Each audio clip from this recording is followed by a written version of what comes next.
77 വർഷം മുമ്പ് Indian union മുസ്ലിം league ഉണ്ടാക്കുമ്പോൾ അന്ന് ഇന്ത്യക്ക് സ്വാതന്ത്ര്യത്തിന് വേണ്ടിയിട്ട് ഇവിടെ ജിന്നയടക്കം മുസ്ലിം ലീഗ് എന്ന് പറയുന്ന ഒരു പാർട്ടി ഉണ്ടാക്കി ആ സ്വാതന്ത്ര്യ സമരത്തിന് വേണ്ടി പോരാടി. സ്വാതന്ത്ര്യം കിട്ടിക്കഴിഞ്ഞപ്പോൾ ആ പാർട്ടി പിരിച്ചുവിട്ടു. ഇനി മുസ്ലിം ലീഗിൻ്റെ ആവശ്യമില്ലല്ലോ.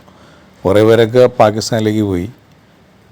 അതിൽ ജിന്ന ഈ ഇസ്മായിൽ സാഹിബിനോട് പറഞ്ഞു, അങ്ങോട്ട് പോകാൻ ഇനിയിപ്പോൾ ഇവിടെ വന്നിട്ട് എന്താ കാര്യം എന്ന്. പക്ഷെ അദ്ദേഹം പറഞ്ഞു, ഞങ്ങൾ ഈ രാജ്യത്തിന് വേണ്ടി നമ്മുടെ ഈ മനസ്സും ശരീരവും കൊടുത്തു, ഞങ്ങളുടെ ഖബർ ഇവിടെ തന്നെ ആയിരിക്കണം, ഞങ്ങൾ വരുന്നില്ല എന്ന് പറഞ്ഞു. അങ്ങനെ അദ്ദേഹം ഇവിടെ തന്നെ നിന്നു. അങ്ങനെ എല്ലാ മുസ്ലിങ്ങളും കുറേ പേര് പോയി, കുറേ പേര് അധികം പേര് ഇവിടെ നിന്നു.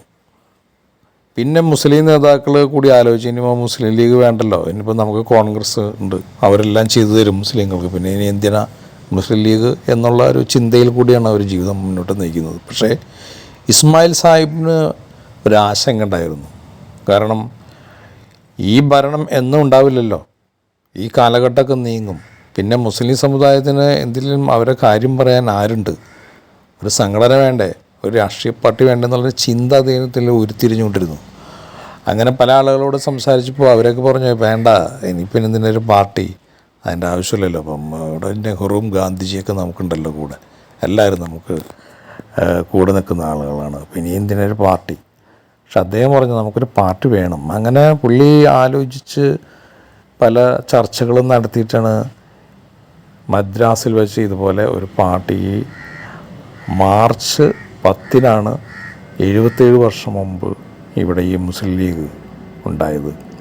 അതിൻ്റെ അമരക്കാരനായിട്ട് ഈ ഖായിദ് മില്ലത്ത് ഇസ്മായിൽ സാഹിബ് ആണ് അന്ന് അവരോചിതനായത്. പക്ഷേ അന്ന് നെഹ്റു ഒരു കാര്യം പറയുന്നുണ്ട്. നെഹ്റുവിനോട് ഇദ്ദേഹം ഇത് പറഞ്ഞപ്പോൾ നെഹ്റു പറഞ്ഞു, നിങ്ങളെന്തിനാ ഒരു പാർട്ടി ഉണ്ടാക്കുന്നത്, അതിൻ്റെ ആവശ്യമില്ലല്ലോ, നിങ്ങൾക്ക് എന്താ വേണ്ട, സ്ഥാനങ്ങൾ വേണോ, അല്ലെങ്കിൽ എന്താ വേണ്ടെന്ന് പറഞ്ഞോ, നിങ്ങളുടെ ആവശ്യങ്ങളെന്താ, അത് ഞങ്ങൾ ചെയ്തു തരാമല്ലോ, പിന്നെ എന്തിനാ ഇനി പാർട്ടി എന്ന് പറഞ്ഞപ്പോൾ പുള്ളിക്കാരൻ അതും വേണ്ടില്ല. കുറച്ച് കഴിഞ്ഞപ്പോൾ ഈ ഖായിദ് മില്ലത്ത് ഒരാവശ്യങ്ങളും ഉന്നയിച്ചില്ല, പുള്ളി ഇത്ര പറഞ്ഞോളൂ, അതായത് അങ്ങ് എന്നും ഈ ഇന്ത്യയുടെ പ്രധാനമന്ത്രിയായിരിക്കുമോ, ഉറപ്പില്ലല്ലോ, അങ്ങനെ ഇരിക്കുമെന്ന് ഉറപ്പുണ്ടോ, ഈ കാലമൊക്കെ കഴിഞ്ഞു പോകും, അപ്പം മുസ്ലിങ്ങൾക്ക് ചോദിക്കാൻ അവരുടെ കാര്യങ്ങൾ പറയാൻ ആരുണ്ട്, ഞങ്ങൾക്കൊരു പാർട്ടി വേണ്ടേ. അങ്ങനെയാണ് ഇന്ത്യൻ യൂണിയൻ മുസ്ലിം ലീഗ് ഇവിടെ രൂപീകൃതമാവുന്നത്. മുസ്ലിം ലീഗിൻ്റെ ഒരുപാട് സേവനങ്ങൾ വളരെ സമാധാനപരമായ രീതിയിൽ നമ്മുടെ ആവശ്യങ്ങൾ ഉന്നയിക്കുകയും അത് നടപ്പാക്കുകയും ചെയ്തത് ഇന്ത്യൻ യൂണിയൻ മുസ്ലിം ലീഗിൻ്റെ ഭാഗത്തുനിന്നുണ്ടായ കുറേ സഹായങ്ങളാണ്. ഇന്നും മുസ്ലിം ലീഗ് അതിൻ്റെ ശോഭ കെടാതെ തന്നെ മുന്നോട്ട് പോയിക്കൊണ്ടിരിക്കുകയാണ്. മറ്റുള്ള എല്ലാ മതസ്ഥരെയും കോർത്തിണക്കിക്കൊണ്ട് തന്നെയാണ് മുസ്ലിം ലീഗ് മുന്നോട്ട് പോയിക്കൊണ്ടിരിക്കുന്നത്. വലിയ സമ്പന്നനായി ജനിക്കുകയും ഈ മുസ്ലിം ലീഗ് എന്ന പാർട്ടിക്ക് വേണ്ടി എല്ലാം കൊടുത്ത് വളരെ ദരിദ്രനായി മരണപ്പെട്ട ഒരാളും കൂടിയാണ് ഖായിദ് മില്ലത്ത്.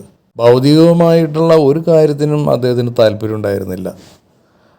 ഇതുപോലെ തന്നെയാണ് ഇദ്ദേഹത്തിൻ്റെ കൂടെ തന്നെ നീണ്ടൊരു നിര തന്നെയുണ്ട്. പോക്കർ സാഹിബ്, അതുപോലെ സീതി സാഹിബൊക്കെ ഇദ്ദേഹത്തിൻ്റെ കൂടെ നിന്ന ആളുകൾ, ഒരുപാട് ആളുകളുണ്ട് ഈ പാർട്ടിക്ക് വേണ്ടി. അവരുടെ എല്ലാം കൊടുത്ത ആളുകൾ ഒരുപാട് ആളുകളുണ്ട്.